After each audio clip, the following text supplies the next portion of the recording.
Alhamdulillah kami bertemu sekarang atas nama saudara seiman. Ya, alhamdulillah muka beliau bersih. Beliau bukanlah termasuk orang yang sesat, insyaallah. Jangan pula disesat-sesatkan beliau. Ya Allah, di depan kami adalah saudara kami Muhammad Qasim, ya Allah. Beliau datang jauh-jauh dari jauh untuk datang ke Indonesia. Tidak ada yang dia maksudkan kecuali hanya untuk menyambung tali silaturahmi.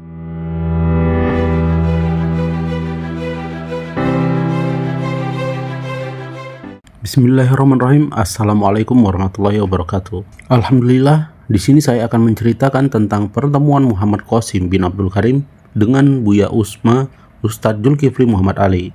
Awal pertemuan ini, Buya Usma mengatakan Alhamdulillah.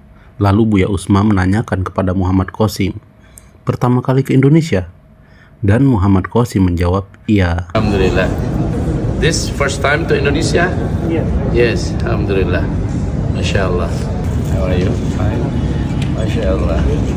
You handsome, alhamdulillah. Di sini Buya Usma sempat menanyakan apa kabar kepada Muhammad Qasim. Setelah itu, Buya Usma bilang kepada Muhammad Qasim, kamu ganteng, alhamdulillah, ucap Buya Usma. Lalu di sini ada pihak dari Buya Usma sebagai penerjemah. Ia mengatakan bahwa Muhammad Qasim dapat berdiskusi dengan Buya Usma, namun tidak bisa lama karena Buya Usma harus pergi ke bandara untuk penerbangan pada waktu pagi-pagi sekali. Setelah itu, ia mempersilahkan Muhammad Qasim untuk berbicara. Waalaikumsalam warahmatullahi I came from Pakistan. My name is Muhammad Qasim. Baik teman-teman, karena di video ini ketika Muhammad Qasim berbicara, tidak ada penerjemah secara langsung, maka saya akan menerjemahkannya lewat video ini. Saya berasal dari Pakistan. Nama saya Muhammad Qasim. Sejak usia 17 tahun, saya sudah mulai banyak bermimpi. 17 tahun, ya. Saya tidak pernah berbagi mimpi-mimpi ini kepada siapapun. Mimpi-mimpi ini terkait dengan akhir zaman dan kaum muslimin akan mendapatkan kembali status mereka yang hilang, dan perang dunia ketiga, Ghazwa Hind, dan lainnya. Saya tidak pernah berbagi mimpi-mimpi ini kepada siapapun. Tetapi pada tahun 2014, saya mendapat perintah dalam mimpi oleh Allah dan Nabi Muhammad SAW, utusan terakhir Allah, bahwa saya harus berbagi mimpi-mimpi saya kepada seluruh umat Islam untuk menyelamatkan Islam. Kemudian saya mulai berbagi mimpi-mimpi saya di internet sejak Januari 2015. Sampai sekarang saya masih terus berbagi mimpi-mimpi saya, dan dengan rahmat Allah, mimpi-mimpi saya menyebar ke seluruh dunia, khususnya Indonesia, Malaysia, Bangladesh, bahkan pada akhirnya media Muslim dan Amerika Serikat, Inggris. Saya datang ke Malaysia pada bulan Mei dan kemudian saya ke Indonesia. Alhamdulillah. Alhamdulillah. I listen about you too much. I always follow about your dreams. Alhamdulillah, your followers in your YouTube. Alhamdulillah, I always looking to that. Alhamdulillah. But there are your para pengikut apa? Followers. Your followers always think you are Imam Mahdi. Did you said about it for them? Saya sangat banyak mendengar tentang Anda. Saya selalu mengikuti mimpi-mimpi Anda. Alhamdulillah. Pengikut Anda di YouTube. Alhamdulillah. Saya selalu menontonnya. Namun, ada pengikut Anda yang selalu menganggap Anda sebagai Imam Mahdi. Apakah Anda yang mengatakan hal itu kepada mereka? No.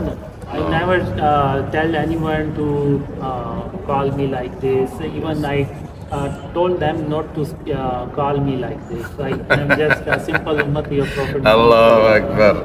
And I never claim anything. Inshallah, in future I will never claim. Masya Allah, Masya Allah, Masya Allah. You are Ahlus Sunnah wal Jamaah, right? Yes. Oke, jelas ya. Tidak. Saya tidak pernah menyuruh orang lain memanggil saya seperti itu.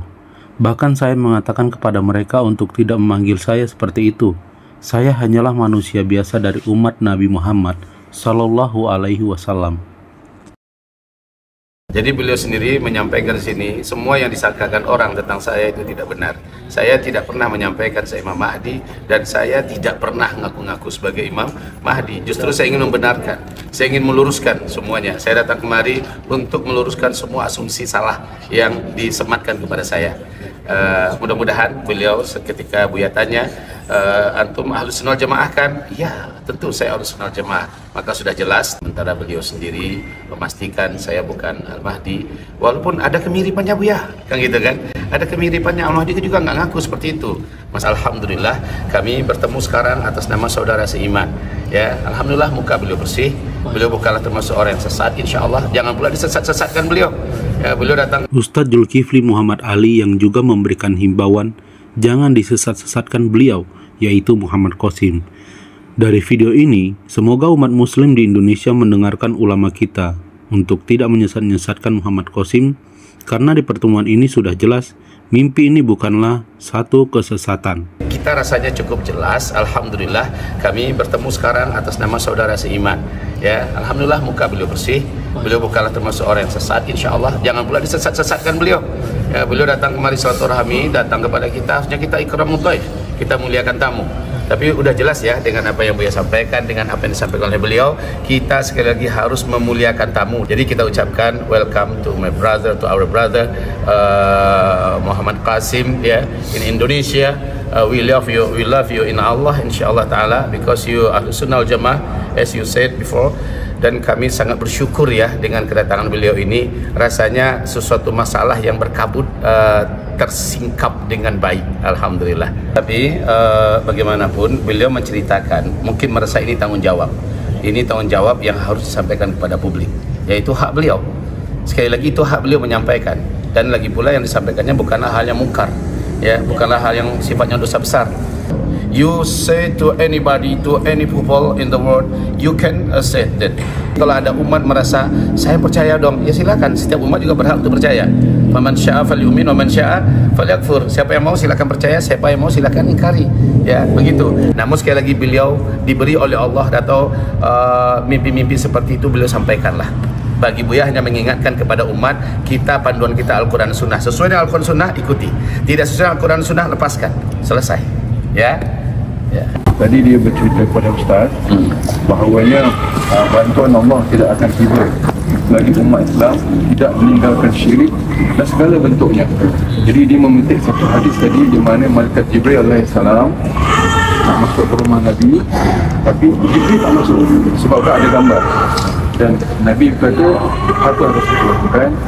Jadi Jibril kata sama ada potong kepala gambar itu atau kau jadi alas kaki untuk dikejar-kejar. Dan Qasim juga berkata itu adalah Nabi Muhammad SAW yang paling dicintai, yang paling mulia. Pun malaikat tidak mau masuk ke rumahnya sebabkan ada gambar. Apatah lagi kita ini kan. Betul. Qasim juga bercakap umat Islam ada 1.5 bilion. Banyak. Tapi tidak mampu membuatkan Palestin membuatkan genjatan senjata, maknanya berhenti senjatanya. Jadi katanya Umar bin Khattab pergi ke Palestin seorang diri dengan satu pembantunya, dan orang Yahudi beri kunci kepadanya. Sedangkan sekarang kita 1.5 bilion kita tidak mampu menghentikan Israel di Kashmir, di Palestin. Jadi poin dia kata tadi, antara bentuk syirik umat Islam sekarang ni lebih suka membuat berhala-berhala sebagai perhiasan. Contoh untuk memperindah kota, jadi anak berhalanya di rumah, jadi gambar-gambar yang tidak perlu di billboard. Jadi itu yang dia kata tadi, umat Islam sekarang lebih kepada menyerupai kepada orang kafir. Betul-betul syirik sebeginilah. Jadi itu yang saya translatekan tadi. Okey, baik. Sebenarnya tidak ada masalah apapun yang disampaikan oleh beliau, semuanya normal-normal saja ya, semuanya berjalan seperti biasa. Dengan ini panduan kita itu adalah hadis-hadis Nabi SAW. Semua mimpi yang ditemukan oleh Muhammad Qasim selama itu sejalan dengan panduan Nabi, tapi lebih merinci kepada teknis, it's okay. Jadi sebanyak yang beliau sampaikan tadi, it's okay, nggak ada masalah yang sampaikan tadi. Ya betul, kesyirikan ini betul-betul sangat menggurita hari ini. Makanya ada di dalam surah An-Nur ayat 55 Allah menyatakan ketika khilafah nanti berdiri, la yusyrikuna bi syai'a. Maknanya tidak ada kesyirikan yang wujud lagi di muka bumi. Artinya apa? Pada saat ini kesyirikan itu membungkus bumi. umat ini menghirup udara syirik ya dalam kondisi sekarang. Nah, jadi saya dengan beliau, selama beliau membaca hadis-hadis Nabi, semua mimpi-mimpinya disesuaikan dengan hadis Nabi, selesai masalah. Tapi kalau seandainya sesuai, jalankan. Mungkin itu pengaturan teknis yang didatangkan dalam mimpi beliau. Dan kita juga tidak menolak sepenuhnya. Jadi saudara kami Muhammad Qasim, semua yang saya sampaikan barusan, mimpi-mimpi yang Anda dapatkan dalam mimpi Anda, barakallahu fiik, ya, semoga Allah berkahi. Tetapi mimpi itu disepadankan dengan hadis-hadis Nabi yang sudah dituntunkan oleh Nabi sallallahu alaihi wasallam. Bila bersesuaian, lanjutkan. Bila tidak bersesuaian, tinggalkan, karena panduan kita sudah ditetapkan Al-Quran dan Sunnah yang sahih. Fadhal. Jadi Brother Muhammad Qasim, Ustaz Qasim, itu dari perasaan yang Ustaz kan? Did you agree with me? Yes. Yes, alhamdulillah. Takbir. Allahu Akbar. Sebelumnya Ustadz Zulkifli Muhammad Ali sedang menjelaskan bagaimana harusnya kita menyikapi mimpi Muhammad Qasim ini, dan setelah diterjemahkan oleh pihak Muhammad Qasim, lalu Ustadz Zulkifli Muhammad Ali bertanya kepada Muhammad Qasim, apakah kamu setuju dengan saya? Dan Muhammad Qasim bilang, yes, insya Allah. Lalu Ustadz Zulkifli Muhammad Ali, alhamdulillah, takbir, Allahu Akbar, ucap Usma, dan semua yang di sana pun takbir. And in Quran, Allah mentioned that inna syirka la zulmun azim. So this Nah, di bagian ini saya akan kembali menjelaskan dari apa yang disampaikan oleh Muhammad Qasim bin Abdul Karim. Muhammad Qasim menyebutkan, dalam Al-Quran, Allah Subhanahu wa Ta'ala menyebutkan bahwa inna syirka la zulmun azim. Jadi, itu artinya dunia ini telah dipenuhi oleh syirik. Jadi jika hari ini kita melihat patung-patung ini, gambar-gambar ini di mana-mana di dunia, bahkan di Mekah dan Madinah, kita dapat menemukannya. Dan Arab Saudi juga membuat patung-patung Lata dan Uzza atas nama seni dan budaya. Maksud saya adalah bahwa dunia ini telah dipenuhi oleh syirik. Jadi kita harus menghindari ini. Dan syirik adalah dosa yang tidak akan pernah diampuni Allah Subhanahu wa Ta'ala pada hari kiamat. Jadi kita harus serius menanggapinya. Bumi saat ini di fase keempat ini memang dibungkus oleh kesyirikan. Bahkan demokrasi sendiri adalah syirik akbar. Demokrasi syirik akbar. So, hak asasi manusia adalah syirik akbar, mengatasi agama. Itu semua kita sudah akui. Dan memang itu yang harus terjadi di fase keempat. Inilah dia di mana sesi pertemuan telah berakhir karena situasi dan kondisi pada saat itu. Masjid harus segera ditutup dan Ustadz Zulkifli Muhammad Ali, ia harus segera menyudahi karena besok dia pun ada jadwal untuk penerbangannya di pagi-pagi sekali. Ya, Alas. Allah, insyaAllah Allah bless you. Okay, Oh my God, insyaAllah bless you. Ayo kita berdoa bersama ya. Al-Fatihah. InsyaAllah. Bismillahirrahmanirrahim. Alhamdulillahirrahmanirrahim. Maliki yaumiddin. Iyyaka na'budu wa iyyaka nasta'in. Ihdinas siratal mustaqim. Siratal ladzina an'amta 'alaihim ghairil maghdubi 'alaihim waladdallin. Amin. Ya Allah, di depan kami adalah saudara kami Muhammad Qasim, ya Allah. Beliau datang jauh-jauh dari jauh untuk datang ke Indonesia.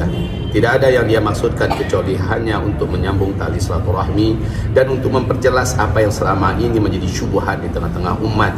Banyak orang-orang yang mengklaim dan mengaku beliau adalah Imam Mahdi, dan beliau sendiri mengatakan saya tidak pernah mengatakan itu dan saya tidak mengakui diri saya adalah Imam Mahdi.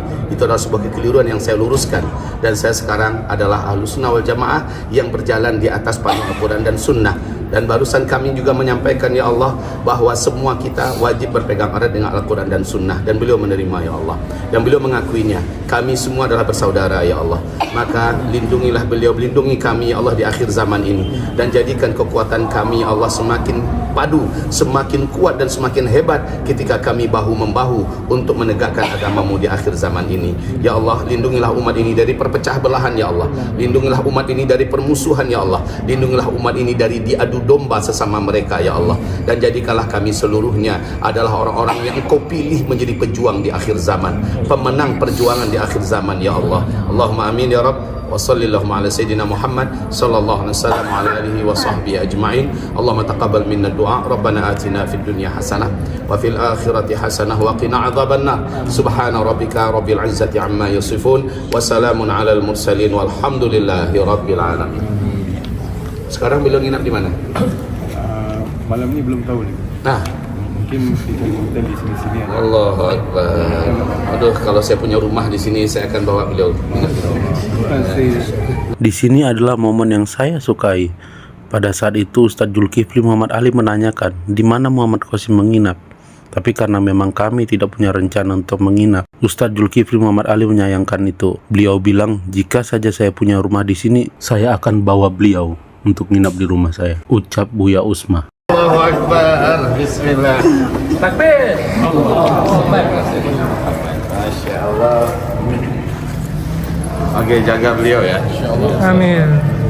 Bahkan di sini Ustadz Zulkifli Muhammad Ali pun menitipkan kepada kita, oke, jaga beliau ya. Itu adalah sebuah kalimat yang sangat saya sukai dari Ustadz Zulkifli Muhammad Ali. Ya. Oke semuanya. Ya, udah benar. Ini udah baik. Nah, insya Allah kita bersaudara dalam muslim ya.